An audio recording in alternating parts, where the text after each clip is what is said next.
इस प्रेस वार्ता में एक बहुत बड़ा खुलासा आपके समक्ष करेंगे। आज सबसे पहले शुरुआत करूंगा खिसियाए हुए अरविंद केजरीवाल जी और एक्यूज्ड नंबर 1 मनीष सिसोदिया कहने लगे कि मेरे पास एक संदेश आया है भाजपा का। मैं इतना ही कहूंगा, जिनकी नीयत खोटी है, सोच छोटी है, उनको कोई क्या तोड़ेगा। आपका अहंकार तो दिल्ली की जनता तोड़ रही है। कितने बड़े भ्रष्टाचारी हैं अरविंद केजरीवाल जी और मनीष सिसोदिया। सिफारिश हो रही है क्या और नीति ला रहे हैं क्या।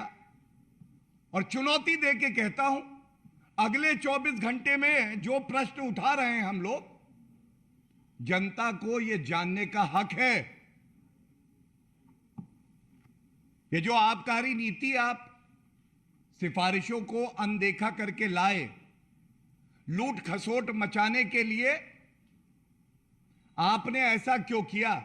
एक लाइन पढ़ूंगा, और इसलिए पढ़ूंगा कि जब भारतीय जनता पार्टी कोई बात रखती है तथ्यों के आधार पे, बड़ी ईमानदारी से जनता की बुलंद आवाज बन के रखती है,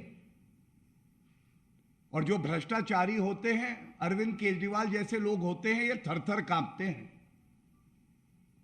मैं प्रमाण लेके आया हूं, सिफारिश हुई कि जिन व्यक्ति को रिटेल वेंडिंग का ठेका जाएगा वो लॉटरी सिस्टम से जाएगा। There should be a new lottery, it is recommended. और इसकी वजह भी वही है, जब लॉटरी होगी तो भाग लेने वालों की संख्या ज्यादा होगी, ज्यादा राजस्व आएगा। लेकिन किया क्या गया, पूरे दिल्ली क्षेत्र को 32 जोन में बांटा गया, लॉटरी नहीं की गई, और 16 ऐसे शराब के कारोबारी जो कि इनके साथ मिली भगत में इनको रुपया देंगे, उनका चयन करके हर किसी को 2 जोन दे दिए गए। अब यह बड़ा चिंताजनक है कि आप अपनी आबकारी नीति जो बनाते हैं उसमें सरकार के जो नुमाइंदे हैं उनका विवेक जरूरी नहीं है। जिनको भ्रष्टाचार करना है वो बता रहे हैं कि आबकारी नीति में ये वाला क्लॉज हमें पसंद नहीं है। 30 करोड़ रुपए का जो जुर्माना है उसको माफ कर दीजिए, 144 करोड़ रुपए जो देने हैं सरकार को उसको माफ कर दीजिए। ये तभी होता है अरविंद केजरीवाल जी, जिसको जनता ने जिम्मेदारी दी हो ईमानदारी से जनता की सेवा करने के लिए, वो खुद बेईमान हो जाए। ये बहुत अहम है। ये स्पष्ट था सिफारिशों में कि 10% जो है वो लाइसेंस फीस को बढ़ाया जाएगा रिन्यूअल पे। यहां पे और बड़ी एक लूट हुई। सिफारिश को आबकारी नीति में लाया गया और लिखा गया add 10% to account for year on year growth 10% of clause 6 में जो है उन्होंने बताया कैसे रेवेन्यू होगा।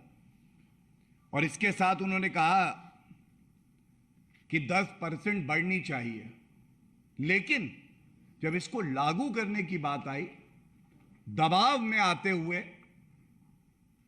कहीं हमारी ये काली कमाई रुक ना जाए, ये 10% जो है वो लिया ही नहीं गया। इससे अनुमान है ये करीब 900 करोड़ रुपए का नुकसान राजस्व को हुआ। 900 करोड़ रुपए केवल इस 10% जो बढ़ोतरी होनी थी रिन्यूअल पे फीस में, वो ना लेने से। अब ये सारी बातें कहते हुए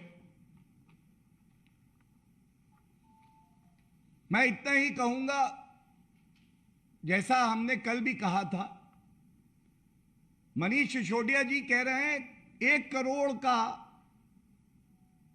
जो नंबर है वो एफआईआर में लिखा है।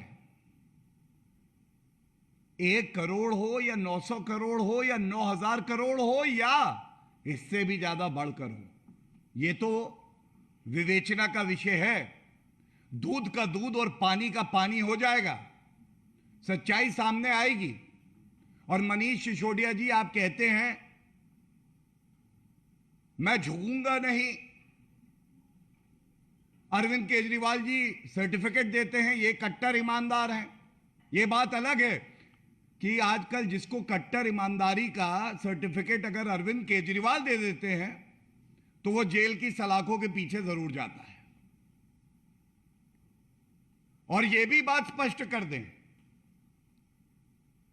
अगर विवेचना पूरी तरह से हुई, सामने आई और आपका भ्रष्टाचार सामने आया, तो आप कानून के सामने झुकेंगे भी और आपका भ्रष्टाचार रुकेगा भी। हमारे चैनल को लाइक, शेयर और सब्सक्राइब जरूर करें और नई अपडेट्स के लिए बेल आइकन दबाना ना भूलें।